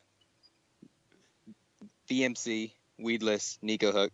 Like Focus on that. Like Focus. it. It I'm won't focusing. focus. Yes, I am. Oh, got it. Oh, there it is. So, VMC weedless Nico hook. Very important at Rayburn because I was fishing all that nasty brush and whatnot. So, that, I really can't make this work. Hold on. Got to set my phone down That's for a okay. second. Stare at some weights. It's your show, Brandon. It's your show. Stare at some weights so I can put this hook under there. Okay. That's okay. Now, you can see there is your Magnum trick worm. That Nico rigged. So. Whoa. Where's the weight? Show us. I can't see the weight at the end. Oh, sorry. Here's Okay. the weight. Gotcha. So, VMC 3/16 half moon wacky weight. That's that little dude right there. Yes, sir. Sitting in there. And then you've got a little VMC wacky rubber band and a 1/0 VMC weedless Nico hook. Super simple. Tie it on. Here's the cool thing about this bait. So when you pull it, get a better angle here. Okay. So when you pull it, it's doing that right there. Right, it's pulling from here, so it goes. Oh my God, that is so sexy. But the tail's sticking up. I can't get it to stick up in the air. It doesn't float in the air. But as you pull it, it looks like a little bait fish going across the bottom. Yeah, dude, that is so I'm able edible. to sit there and shake it. It's It's a killer on pressured bass or just anywhere. I fished it a little bit at Dardanelle in practice, caught a few, but didn't really fish it as much in the tournament. So why do you have to throw it on a sissy stick? You can't throw it on man tackle, or you could, but I'm just a lot more comfortable fishing stuff like that on a spinning rod. I gotcha. I feel like I get a lot better action out of it with the lighter line. And anytime I start getting around 10-pound test, if I can get away with it on a spinning rod, I like to. It's not a sissy rod. It's I know. Sissy stick. I know. It's a 7 foot. It's a 7 foot medium. It's a wrench, 15-pound braid. Yeah, it's the wrench. It's a wrench, bro. It goes to work. I'm gonna throw that wrench at him. But yeah, I mean, that thing's got some power. You know, I want to give Alpha Angler a plug here because I'm a big advocate of custom fishing rods, and I believe that that they're doing the right thing. You know, and by the way, your buddy still hasn't called me. I don't know if that's your fault or his fault. Oh, that is 100% his fault because I've told him multiple times. He's missing out. Yeah, I'm the Barnum and Bailey of all. bass fishing. I get on the soapbox and talk about this. That's what I'm talking about. But anyway, no, that wrench. I would show you in my rod box right now, but there's some prototype baits that I'm not allowed to show. Oh, come on. You can't do that. Nope. Brandon, I was pulling out a talk about it prototype if you rod can't to show show you, but there's some baits in there that are prototypes. I just can't do it. The old prototype. Yep. Oh, jeez. Yep. They're like right. Ah. Dang it. He censored it. He censored the boobies right there. We didn't even get to see man. them. All right. Oh man, look. This is a cool rod though. All right, let's see. This is look, it doesn't have a line on it yet. I just got it the other day. It's a custom mag hitter. The mag hitter. So it's an 8-foot flip and stick beast. Dude, you're speaking my language right there. That is phenomenal. There's no sissy stick going on there. No, dude, that's the man tackle. 8-foot extra heavy, 711 extra heavy. Okay, so tell me about the action of it. Like, what is it? Is it a moderate or is it a fast deal? It's kind of like a moderate fast. I don't think you probably can't see the bend of it here. Let me get. So it's kind of a little parabolic. It's got a really good tip, but we're shutting off about right in there above the orange wrap. Mm-hmm. Have you ever spiral wrapped any of your rods, dude? Keep going. I have not. You got to tell your dude. Would you have him call me already, and I'm going to give him some secret tips, dude? Yep. I know spiral wrap. I've heard it makes a difference. It works, but to get the general public to understand it is difficult. It looks goofy. It does look goofy, but on a flip stick, there is no other way to do it. I'm telling you, the difference is immense. It's the deal. It's the deal, dude. It's the good. It's the deal. Speaking of the deal, let's torque right now. Brandon, let's talk to each other in bass fishing cliches. Okay, are you ready? I'll try to keep up because I know you're way better prepared than I am. Yeah, no, I gave you fair warning. I don't know what you're talking about. I know, but that doesn't mean that I'm fully prepared. Brandon, momentum is everything in the sport of bass fishing. In order to keep the momentum, you must capitalize on every bite. Right, Brandon? 100% execution is everything when you're fishing a big derby. You got to go out there and, you really got to, pay attention to the water clarity and the conditions, Mother Nature. It's a window of opportunity, Brandon. I mean, it really is. It's one fish at a time. You can't get ahead of yourself. You have to control the variables, Brandon. It is. You got one cast at a time. one fish at a time. That's what it's all about. You can't get ahead of yourself. You got 8 hours. Make the most of it, but don't get in a hurry. Patience, patience, confidence. You got to have confidence. This is the number one lure in your tackle box. Confidence. Confidence, the C word. That's the C word. Yeah. It's right there. Mm-hmm. See you next Tuesday. Basically, right now, you got to go out there and you got to swing for the fences. You have to swing for the fences and dance with who brung you, Brandon. Yeah, you have to swing for the fence, but if you know you're going to miss, sometimes you got to get damage control. You got to go with damage control. You know what? Bottom line is you just go out there and you go fishing. You just go fishing. You just go fishing. You just you just do your best. Sometimes you're on nothing and you just go fishing and it just works. You get on the Brian Thrift program and you just go fishing and all of a sudden you catch 20 pounds. You get on the Christie program. You follow eagles down banks, catch 20 pounds. That's just what you do. Can't catch 5 in one cast. It's how it works. It's how it works. What would sometimes you can. What would the Hackney pattern be? The Hackney pattern, you'd be like, oh no. I went out there and I flipped. And I don't know. I slip. That's what it is, dude. It's right there. Hey, that was phenomenal. That was a great bass fishing cliche interview right there. That's how many shows are comprised of that entire thing right there? Yeah, Dance with Who Brung You. Yeah. I mean, that's what most bass fishing talk shows are. That's why they call it fishing, not catching. We're not the original bass fishing talk show, Brandon, but we are certainly extra crispy. Bad day of fishing beats a good day of work. It absolutely does. It absolutely does. I don't care if I what catch if them or they're not. one and the same? Exactly. See? Brandon gets it. Brandon gets it right there. Hey, we're doing this Book Face Live thing, and your fans have some questions for you. JP, hi, the Hip Hop Fisherman. What do they got for Brandon? Not much. They're just not much. They're talking about you. This Thanks, guys. This show got a little goofy. Yeah. This show. I mean, you're known for sleeping in your truck back in the day.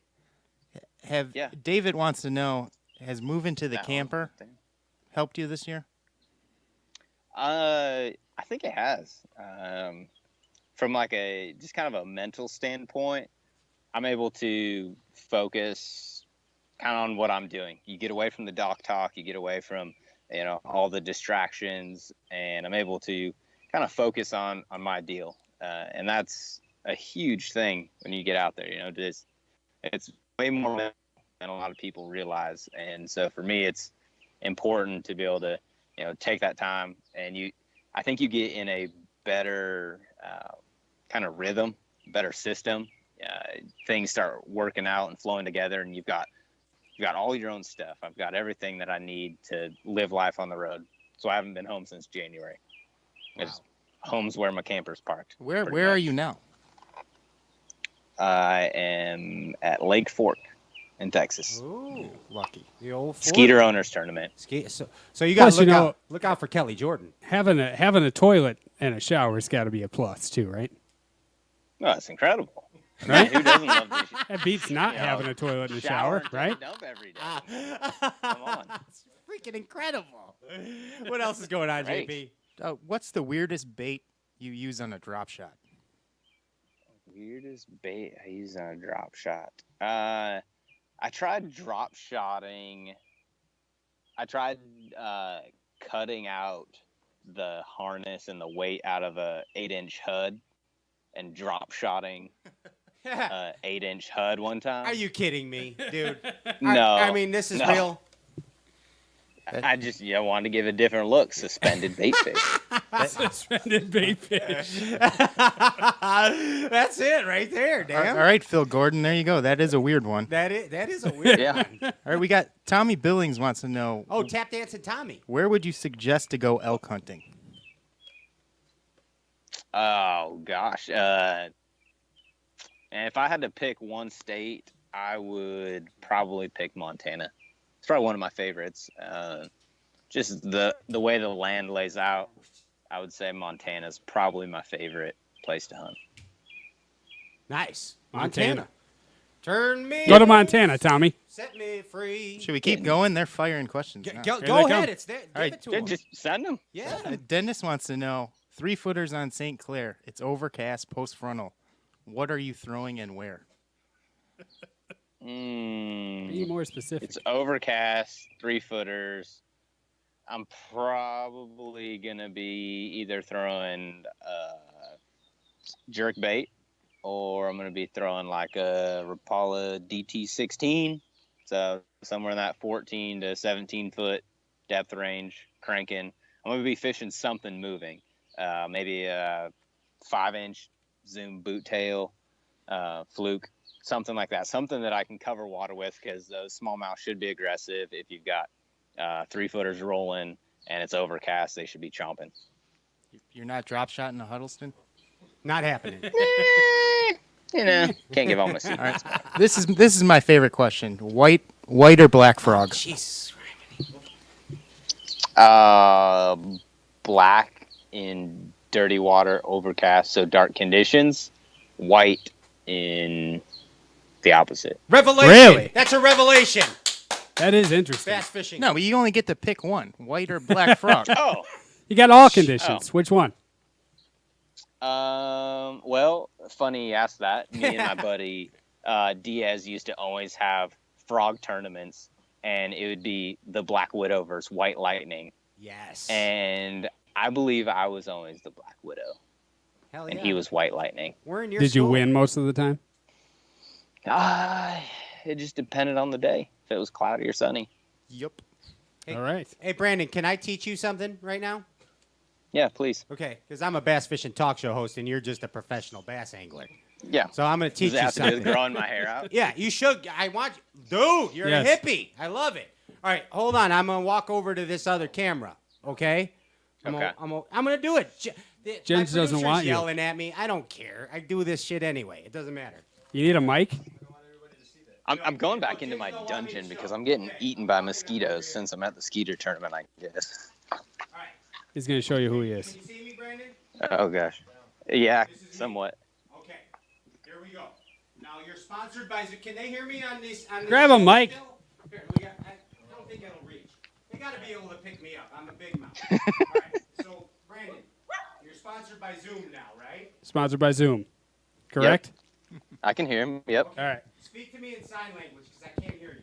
Yes. All right, so this is a Zoom bait right here. Can you see it? Back it up. Well, you have to put it in front of the camera for me to see it. Okay, I can. Here, let me swap the screen so I got you on a. Got it? Really? Okay. Can't really see it that well. Back up. Yeah, you got to back up. That's not a fisheye. Right here. Now you can see it. Okay. Hold it to your right a little bit more. This right here. To the right. To the right. To your right. There you go. This is my left. I can That see one of is- your hairs Oh, hanging well, from it. It's flip-flopped. Okay, yeah. All I can see is like your Wayne's World hair, and that's about it. I don't even know what's happening. But Where are you going with this, Garth? this is a stray cast tube. It's a Zoom stray cast tube. You don't even know about this. You don't even. That know doesn't about even it. exist. Yes, you do. This is formerly known as the David Dudley tube. Okay, you gotta look at it. I'm going back to my perch. Hold on. All right. You gotta look at that. All right. Okay, I'm back, Brandon. What okay. did it used to be? Yeah. Okay. What's up, Garth? You got. Hey, how you doing, man? How you been? All right. So you got to look at Party this. on, You Brandon. got to look at that. What this is a Zoom brush hog. Okay. All right. Ginger's mad because I'm giving the secret away. I don't care. I don't care. I'm a talk show host. I talk. It's like the That's what I do. All right. So you take the brush hog. You cut the two arms off it. Okay? You cut the two arms off it, right? Then you know how you have the little legs down there? The little legs? You cut the legs off at the bottom. Cut the ribbon tail legs off. You cut the yes, ribbon tail legs all off. the way at the base. Yeah, not to the base, just to the tip of those flappity arms. Okay? Yep, all so the way there's up no in- more ribbon. They're There's just straight. They're No straight. more ribbon. They're straight. Now you take each side, Brandon, and you slit it. You slit each side, like 8 slits in each of those flappy arms. Okay? Okay. And this is the ultimate flip bait. It's a stray cast tube made by Zoom. Dang. Straight Cast Signature Except Series. it's not actually a tube. It is now. It's a Straight Cast tube. It's what it is. It's the best thing going. It's the cat's You pajamas. basically turn those paddles into tube tentacles. You should have told me that before we were going into like all smallmouth derbies. Maybe I could have won Dardanelle on that. It's a flipping bait, though. You could have, but then we well, would have got smallmouth busted. elite that. We got busted on the new information rule. Wouldn't even worked. Wouldn't have happened. But no, it's good. I turned fighter onto this, and he's wrecking them on the millilac on it. On the millilac. On the millilac. He is, dude. For real. Is that a rap song? We can make it one. On the millilac. On the millilac. I want my millilac. That's right there. But seriously, got to try it. Everybody's mad at me. It's okay. I don't care. It's my show. I'm going to show you right here. Straight Cast tube. Right there. Boom. On with the show. Brandon Palaniuk, back to you. Hey, dude, you won a couple derbies at the Rayburn. Got some momentum going. Yeah, you got some momentum going. What were the other two But for real. derbies you won at Rayburn besides the fest? There's a couple other derbies. I won the April Autism Angler Award. Awesome. So Autism Angler of April Award. Raised, I had the highest average for the most money raised and the most pounds of fish caught. So I beat Uncle Kevin in that one. Uncle Kevy. And yeah, Uncle Kevy took him down. with the Angler Award. That'll teach him to leave an elk head in your bed. Yeah, and so that was really cool. It's probably one of my favorite trophies that I have. And I actually won the high school All-American. No, I'm not in high school, even though all the high school kids were bigger than me. Me and Oakley Connor, kid from South Carolina, Greenville area, won the high school All-American 2 bags for 12 pounds and 3 ounces. Wow. So it was pretty cool. That's a bag, dude. Yeah. That's a bag for it kids. was a 2 fish limit, so we did have our limit. Yeah, that's okay. Were you Nico in them? No, we actually caught those on. I caught mine on a Stormarashi top walker. Okay. Size 13. Actually, the exact same bait that I was catching them on at Rayburn at the time. I just pulled it out of my box and started throwing it. Gotcha. And then he caught his on a 1 ounce jig, flipping trees. Oh yeah, that's awesome. Were you throwing the chickadee China, the Chinese cheddar chicken? Yeah, but I wasn't grilling it. I wasn't cooking it. Okay, good. Raw. He was eating it raw, just like the sushi he likes. Hey, do you use the Zoom markers? You know, like at the spike it type variety things. I know Zoom makes some too. Are you an advocate of color in your plastics? Every once in a while, sometimes I like to add a little chartreuse or a little orange to it, especially when you're trying to like imitate cross stuff. Beyond imitating cross stuff, I don't do it much. I do it on like my jigs mostly, not as much on like standalone plastic stuff. Gotcha. I do it on my jigs all the time. It's like I can't not do it. I think it's just a habit. It's a habit. It's a habit I have. Do you know a lot about the crawfish itself? About the actual just anatomy of it and everything. It's a I know serious it tastes question. delicious. My guys are laughing at me. I'm totally serious about this because I have a method to my madness. Do you? I do not study the crawfish, even though I do know that to know the predator, you shall know the prey. Yes. To catch the bush, the hand with 2 birds. A hand in the pecker's worth 5 in the bush. That's right. Is what something. No, but a jig in the bush is worth 2 in the boat. To catch the owl, you must watch the mouse. That's what you were looking for. Yes. Yes. Yeah. Rick Clun. But seriously, do you know anything about like the colors of crawdads through different seasons? I think it's very important, actually. Well, it's not the same at every body of water, is it? Right, that was my next part. I don't think it is. You're a pro bass fisherman. That's why I'm asking you. Yeah, they'll change on moon phases. They'll molt and they'll change actually throughout the season. But I don't know like a factual this time of year they're this color or this time of year they're this. I don't know that. Can you do? Do you know at what water temperature they stop crawling around? And they burrow? I know they become more active like low 50s. Okay. I believe. That's when you throw think that's old-fashioned right. wiggle warts at that time instead. Bingo. Boing! Right there. So anyway, can you do a study on the crawfish and get back to me next episode? Yep, working on it. Cool. He's got time. Google magic. The Google Magicer. Dude, speaking of magic, you just did a magical commercial for Cabela's, didn't you? Yeah, I did. Virtual reality. Yeah, it was awesome. It was actually a shoot that we had planned a month before Rayburn. So a month before the tournament, they said, "Hey, we need to shoot this video.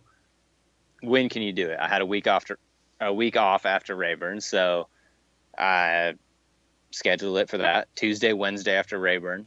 So I gave the fish a break on Monday at Rayburn, went back out on Tuesday, fished the exact same stuff with a 10-inch Zumo Monster plum worm, and caught a 10-pounder. Oh, on hell camera. yes. Wearing a wizard hat in virtual reality. Yeah. Dude, Yep, that's awesome. And shaps. Chaps.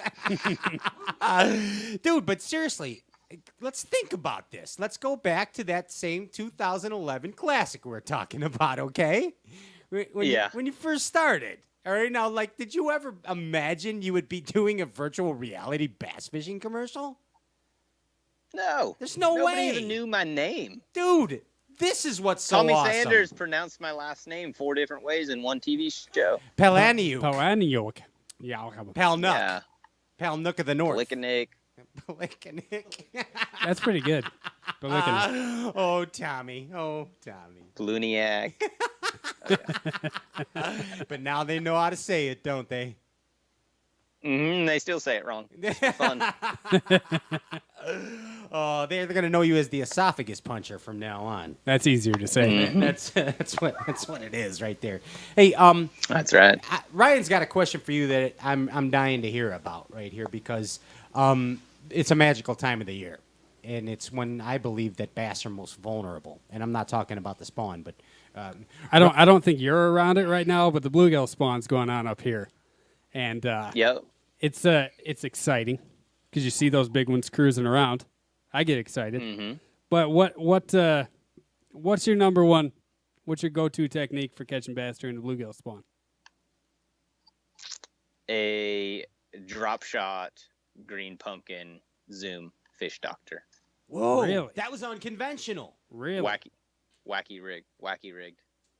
dude. That is a secret that is being released on Straycast right now. What is this bait? Oh yes, I don't even know what that bait is. it's the old swamp doctor. the right? fish doctor? It's a zoom fish doctor. It's got like a flat bottom side and kind of like a half sphere Oh wait, shape to it. I'm confusing it with the swamp monkey. What's the other one? The swamp. Fish. The space doctor. The fish monkey. This is the fish The- doctor, the- but what's the one I'm confusing Yeah, it with? it's called a. I don't know what you're thinking of. This is literally just a straight nothing worm. It looks like nothing, but in the water, on a wacky rig drop shot, I just throw it up there wherever those fish are cruising back and forth, and just shake it. That's it. That's Just the shake deal. it, shake it, shake it. See, Stay I away thought off. I thought he was going to say swim just jig. He's Yeah. gonna Up say there. swim jig or prop Or bait. prop that's, bait. That's what everybody does. But Brandon, Well, frog. I mean, it depends on like where you're at and how deep they're spawning too. Like if it's that shallow, like they're just cruising a sandy nothing bank where the bluegill are spawning. That's my favorite way to catch them. It's on that drop shot. You staying way off those fish, making a long cast up in there. Yeah. Yeah. Yep. Early Sissy morning. stick. Maybe a cover pop. Yeah, definitely sissy stick. you got Oh, there it for is. sure. We got to pick. It's like a French fry. Looks Oh like a French yeah, fry. that's Yeah. what that is. The bush doctor. Fish doctor. Bush. It's the bush doctor. I love that bait. Yeah. That's a good one. The fish doctor. The fish doctor. Now, but they do have an awesome worm too. Zoom does. That's like it's called the swamp crawler. right? The swamp Oh, crawler. yeah. Yeah, that's awesome. Yeah, that's a fish catching machine. Dude, I used to wreck them in Florida on that thing for some reason when the bite was tough. They love the old swamp crawler. I called it a swamp monkey. I got eh? a lot. I didn't We even got know lots it. of those swamp crawler, Yeah. especially in the Z3 colors.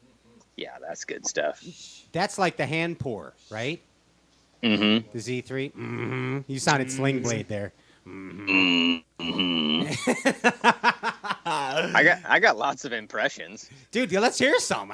This is You've been phenomenal. real square with us. I reckon I want to thank you for it. Well, you just like it. It depends on what you want to hear. I mean, you got to give me like a situation or something. You know, if I want to be like a little Hispanic gangster or something. Oh yes, I would love to. It just depends on what you want to hear. I want you to lean like a cholo right now. Lean like a cholo, huh, man? So like I was walking down the street and I hopped in my skeeter and I took my skeeter down to the road and I launched it in the lake. You know, I was over here at Lake Fork and I launched it. You know what I mean, homie? That's what I was doing. Took my skeeter out for a roll. You know, lean like a cholo in my skeeter. That was phenomenal. Yamaha cruising. That's what I do. Brandon the My name is Cholo. Miguel. Me amo Miguel, man. There it is, right there. That's pretty good. What else you got? What else you got, man? As far as impressions, You got any of your fellow anglers you like to do? Not really. Everybody. I does really it get it different, like an angler one. Hackney was good. Yeah, No, Yeah, Hackney was good. My name is Lilo. You know, Lilo and Stitch. So I was on this show with my buddy Pat Renwick, and I was like, "Hey, that guy looks like Garth from Wayne's World. Party on! He's even in his mom's basement." I am. Mom, Brandon's making fun of me. My mom said I can't play with you anymore. She's kind of mad at you. Yeah. Well, that's perfect. That was I didn't know you were that talented. Besides bass fishing, that's it. Long drives. I could tell. I do impressions. He does. Yeah. Here's one. Who do you impress? You got a Marty in you? Okay, I got a Marty in me, but first I'm gonna hit him with a little legend. I'm gonna hit him with a little legend. Hello, everybody. I'm Bill Dance, and on today's show, Brandon Palaniuk shows us the difference between fishing a wacky rig worm and a fish doctor for bedding bluegill. Hey, next time you're on the water, try the fish doctor approach, and you may find that your success may increase tenfold. Thanks, everybody. I'm Bill Dance. Was that good? Solid. That was pretty money. That was right on. That was right on. Here's Yeah. another one for you. Today's anglers are faced with adverse conditions. Hello, everybody. I'm Marty Stone. Did you know that bass like to live under bridges? You know what else lives under bridges, Brandon? Trolls like to live under bridges. Sometimes bass and trolls are both under bridges. So bridge can be a good place to fish as well as a dangerous place to fish. Thanks, everybody. I'm Marty Stone. Right there. That was solid. Where's my That was studio solid. audience? Where's my studio audience for that Round one? of applause. Yeah, for real, right there. Oh, they lost it right there. You know, this show has been getting way out of hand lately. It's a Have you little out of guys sorts. noticed that? I'm Yeah. not sure the evolution of this program. Way in left field. Yeah, you should have heard Aaron Martin's. We didn't even know where to go Yeah. with that. Yeah. Now we got to watch out Talking for about Marty. Cayenne pepper. Yeah, and- Marty's after us. Marty's going to put a horse head in my bed, Yeah. for crying out loud. And a weird pair of sunglasses. Yeah, and the worst pair of Wiley X's you can imagine are going to end up in my right there. Hey, Brandon, let's just keep on with this shenanigans because I have nowhere else to go with this. But Brandon, why don't you interview me? Interview me for a second. Let's do this. Ask me some questions. Let's see. So, Pat Renwick, Yes, sir. you've been in the fishing industry a long time. I have, yes, sir. What would be the biggest change you've seen in the fishing industry since you started? I'm going to say the biggest change that I've seen in the fishing industry since I started, Brandon, has definitely been technology. It has absolutely been technology, and we talked about it a little earlier with Randy Blaukat. Randy Blaukat. Yeah, we've talked about it with Mark Zona. We've talked about it with Jay Kumar. But we used to have to wait months for information. We'd have to wait months at the mailbox, Brandon, for Bassmaster magazine. Now information is available to us readily, instantly, on demand, via the World Wide Web. The World Wide Web is a form of electronic communication that eliminates the need. I mean, that's the deal right there.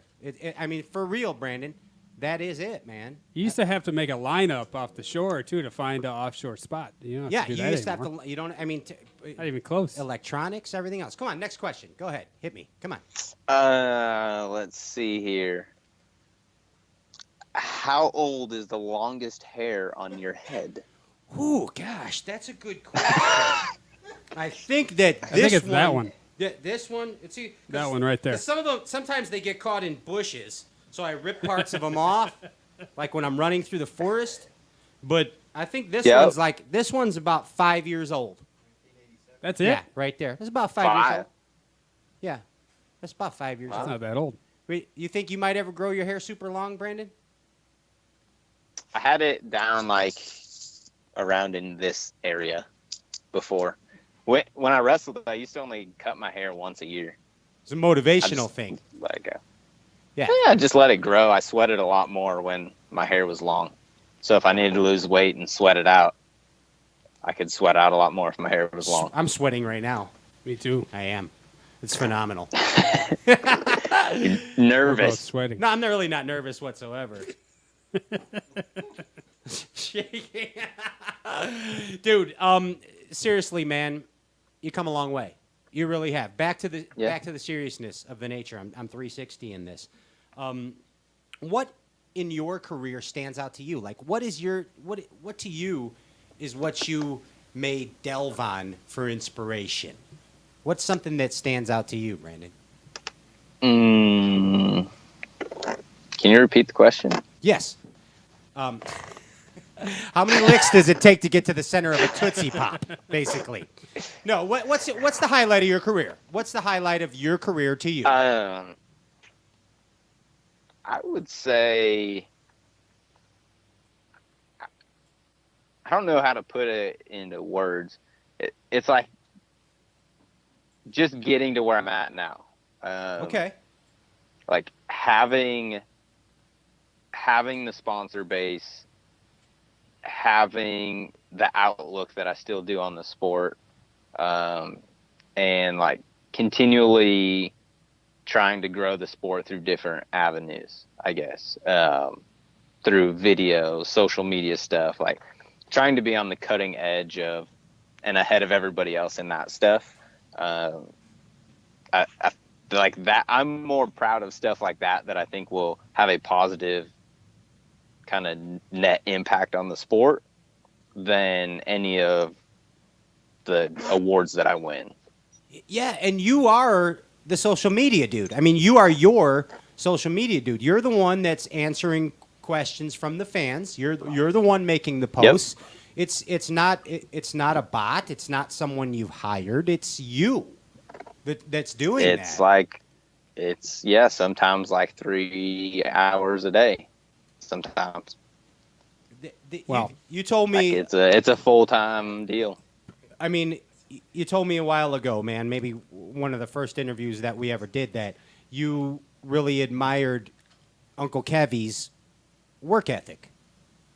Yep. Kevin Van Dam's work ethic. I'm impressed you remember that. Yeah, and well, it's stood with me, and where I've seen you evolve is constantly staying a step ahead. For example, you won't find I don't know if I could say that he doesn't need to do it, but Kevin's not going to do that. You're working so hard. You're kind of becoming like the James Brown of bass fishing. You and Mike Iaconelli are working so hard at this damn thing. Sincerely, you really are. I mean, that social media, it's a lot of work. You said 3 hours a day, man. You're doing. Sometimes, You're doing what the heck's going on over? My crew is losing it over here. Yeah, I mean, and the same thing with all the videos you're making. I mean, that's a lot of extra element, yet still being able to perform on the tour level. It's work. It's work. Yeah, for sure. And you're Instead doing of everything. buying a house this year, I hired a camera guy. Yeah. Show everybody what it's like behind the scenes. And that's pretty awesome. Yep. Like, is it going to be released in a lump sum? No, we release them after every tournament. No, but so I mean, we've already released all of them. No, I you got mean like you. on a DVD style? Yeah, I Or mean, like are you want ever it on gonna like have an it all 8-track cassette tape? Yeah, like what do you want? Basically on an A 8-track. mixtape. No, I made you an awesome mixtape. Are you gonna have it like on a where you can see it all together? I mean, like a progression. I mean, I think it would make a good documentary if it was all together. I know you're piecing it, but If you mean like it's just 1 2-hour long show? yes, exactly. Of your season. Yeah. Exactly. Yeah. At the end of the season. We may at the end of the season, depending on what happens. We'll see. I mean, we have an incredible amount of footage. I can't wait to release the Sam Rayburn edit. It's going to be crazy. Crazy good. Damn. Like, I don't think I have anything I can show you guys right now. My camera might get blown out here for a second. The Rayburn footage is incredible, but we're right now on YouTube so that people can keep up with it. The Toledo right now, Ross Barnett will launch this week, and then we will launch. Let's see. There's so much video in here. Let me just give you an idea of how much footage we take in a week. Yeah. Big as this folder. This one folder is that one's not very big at all. That one's only. This one's 1.21 terabytes for Toledo Bend. What? Wow. A terabyte? A whole terabyte is. Let me see. It tells me right here. A terabyte is 1,000 gigs. Is that that's not even a billion. That's like 1,213,431. No, that's even more than that. It's 1,000 gigs. Yeah, it's basically It's 300. 1,000. A terabyte is 1,000 gigs, according to these nerds over here. Yeah, these guys know. It's that right there. Yeah, you're looking at bytes. Oh my gosh, that's $350 a pound. Ah, Holy of goodness. Yeah, holy shnikes. So is that camera just running 12 hours a day, 18 hours a day, or what? He runs during practice and during the tournament. So I'm trying to find some good, let's see, Friday footage. There's got to be some good stuff from Friday. What's this video? See, this is great. Let's get some to me. Friday. I mean, I love this stuff. Friday's day 3 when I absolutely smoked him. Let's see.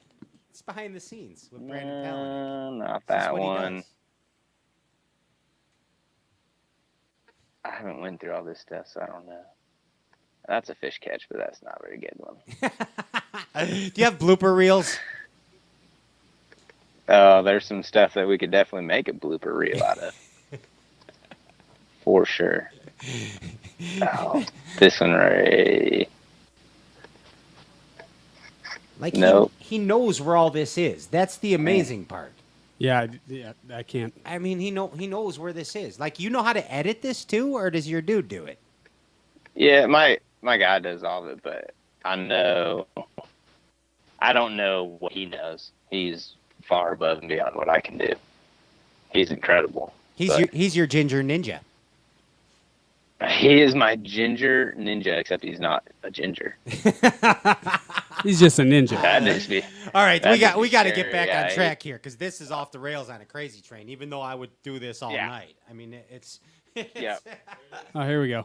Oh wait, you got it. There it is, B. Oh. Oh, you know which one this is? No. It's a freaking This is giant. the 9-pounder I lost on day 3. Oh no. Oh yeah. Ready? It's about to jump by the boat.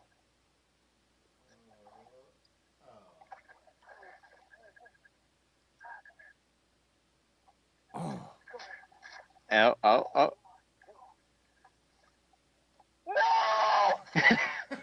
She gone. Oh damn. She gone. It's right there. Yeah, you bounce back. You bounce back, dude. Yeah. I mean, that's hard to do. I'm surprised you didn't crack the wrench over the side of the skeeter there. Yeah. Oh, it's on the Zilla. Oh, it's on the Zilla. I got you. Yeah. Bummer. The old multi-purpose Zilla. All right. I got you. I'm glad I found that one. I read the file. No, that is a good one, dude. I mean, you got emotional there. Yeah. It's a big deal. A little bit. You should see when I caught the last 6-pounder the final day. I about lost it. You lost your cookies? A little bit. My whole body went into convulsions. Hey, man, you're a tackle freak, dude. I know you are. I know we were talking about this a while ago, but you like that. You are getting your reels. You're using that super tuning deal, aren't you? Like, what is that? What is that doing for you? Is that just that for you, or is that? Yeah. I've always been into like kind of like more high end reels and stuff like that. I just like that. I can tell a difference in like a really high end reel, and so I started messing around with ZPI products. They're a company out of Japan that started out in Formula One racing. They started out tuning Formula One racing cars and somehow got into fishing. So they started building their own bearings, magnetic brake systems, spools, handles, knobs, and even building their own oil and grease and stuff. And I sent all my reels and had all my reels super tuned by ZPI. So it's like full handle replacements, full braking replacements, spools, and it just adds for performance. It helps with accuracy, helps with casting distance, and just overall performance of the reel. So it makes a difference. Besides, I think so. Besides looking real cool. Actually, I know so. Besides looking real cool. Yeah. It makes a difference. For sure. It makes a difference. It's a big deal. It's a big deal. Hey, I'm getting the signal here, and I know we've been goofing around a lot, man. But we're almost out of time here, Brandon. And hey, well, we got to play a game show. We got to do it. I got to do it. We got to play a game show with you before we get out of here. Okay. This is called What's on Your Mind. Okay. So I'm going to say something to you, and you tell me the first thing that pops into your mind. Are you ready? Yep. Let's play a little What's on Your Mind with Brandon Palaniuk. Yes, What's on Your Mind? Brandon Palaniuk, Elite Series superstar. Brandon, King of the Tour Jumpers. King of the Tour Jumpers.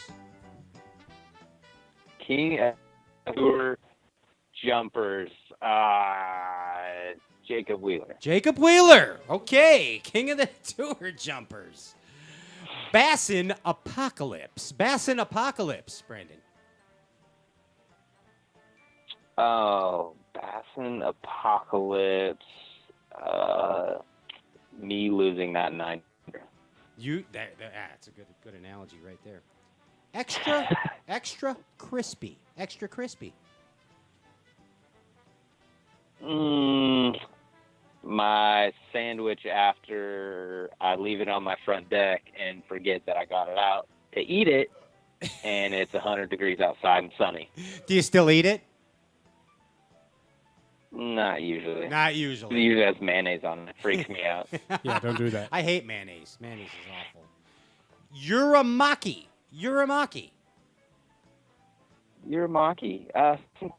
Japanese swim bait. Okay, Japanese. It's close, but that's actually sushi with rice on the outside. That's uramaki. Oh. Yeah. Yeah. It's uramaki, mayamaki, whatever you want to look at. It's maki. It's right there. Better be $350 a pound. Sushi grade, bro. Sushi grade.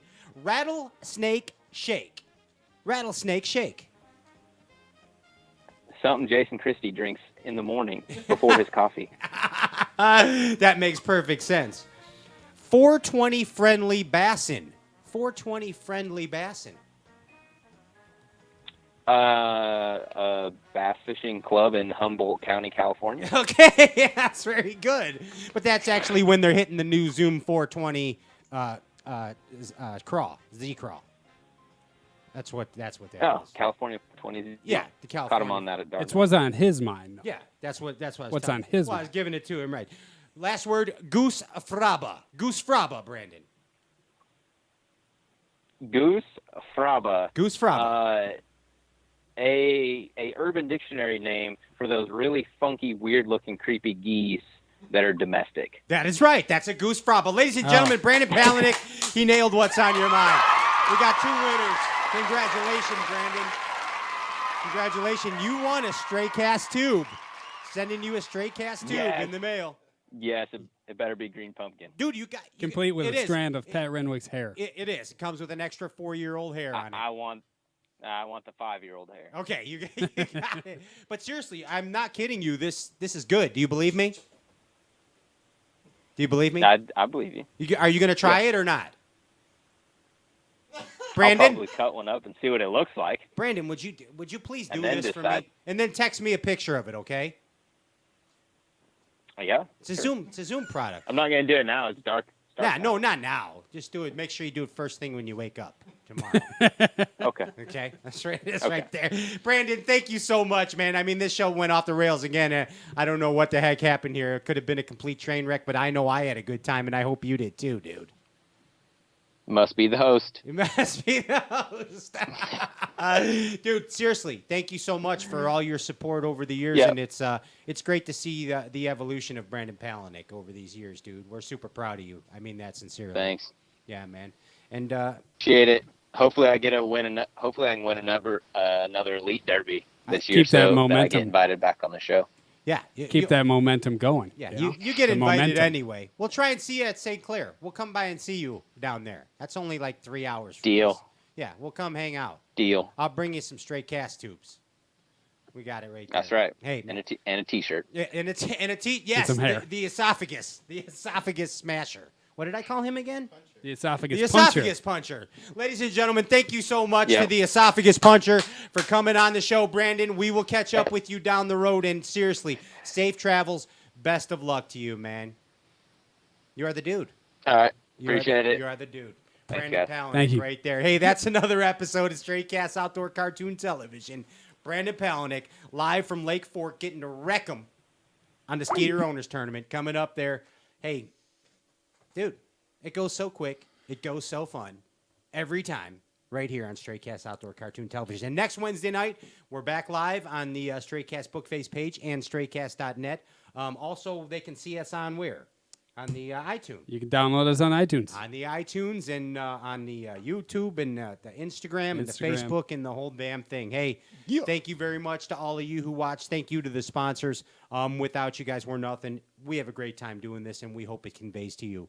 We'll catch you next week on Straight Cast Outdoor Cartoon Television. Peace.